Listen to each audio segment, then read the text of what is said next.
Are you ready for a journey like no other? Imagine a city where maths meet adventure. Welcome to Hexagon City, where mystery and adventure await. Join us in this gripping tale of intrigue and discovery. With twists and turns at every corner, you will be on the edge of your seat. So what are you waiting for?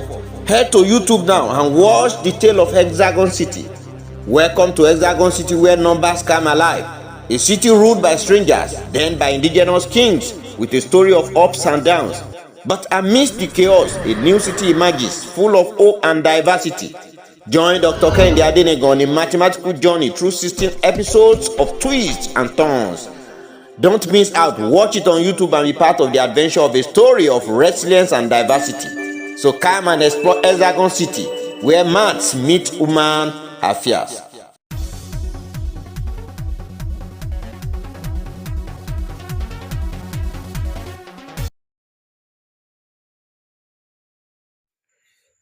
There was a city called the City of Hexagon in the ancient part of the real world. The city was located in the geometrical hemisphere of the real world. It has existed for over a century. The people of Hexagon were predominantly farmers, centrally ruled by a king. The trade and business in Hexagon City were timber, cocoa, nuts, and other food and cash crops. Crude oil was later discovered in the city. It was unknown to the city inhabitants until strangers who came to sojourn in the city opened the eyes of the people to the trade.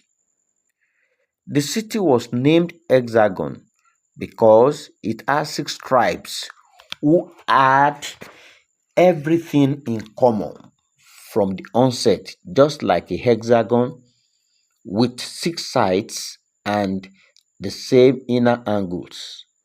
Love, unity, harmony, and peaceful coexistence were the order of the day among the 6 tribes from the inception of the city. From the 6 tribes, there were 3 major zones in the city: the prime zone, the heaven zone, and the old zone. They all have different languages. They also had different traits, even though they share farming as a common factor. They lived together in peace and even intermarried. The city had 36 prominent villages and many hamlets, supplying agricultural produce to the city and the city's palace. Inhabitants of Hexagon City enjoyed their business. At sunsets, there used to be a lovely atmosphere of fun in different locations of the city, where both old and young used to make merry. The children used to come around to listen to stories and folklore from the elders. They all loved the festive periods as well. People used to travel from one community to another for festivities. Every day was just like a festival in Hexagon City. Every nook and cranny of the city enjoyed relative peace, serenity, and wealth. There were not too many rich people in Hexagon City at the beginning. The city had but very few poor people. The rich ones supported the middle class and poor people. The number of middle class citizens outnumbered the wealthy class.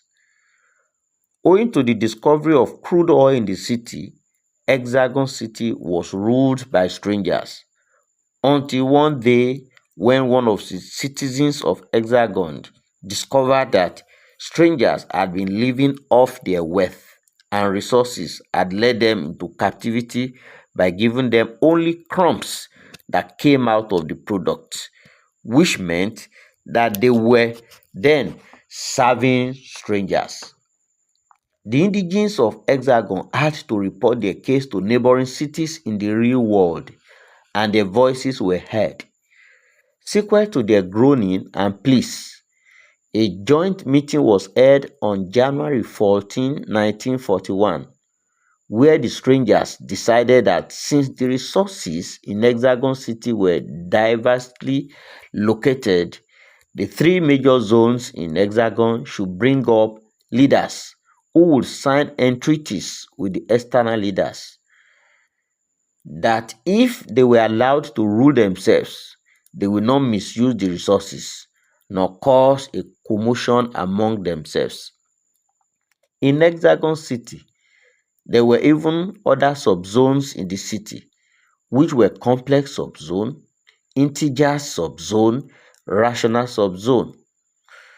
Representatives of the major zones were all invited to the real world meeting for a complete takeover and leadership of the city.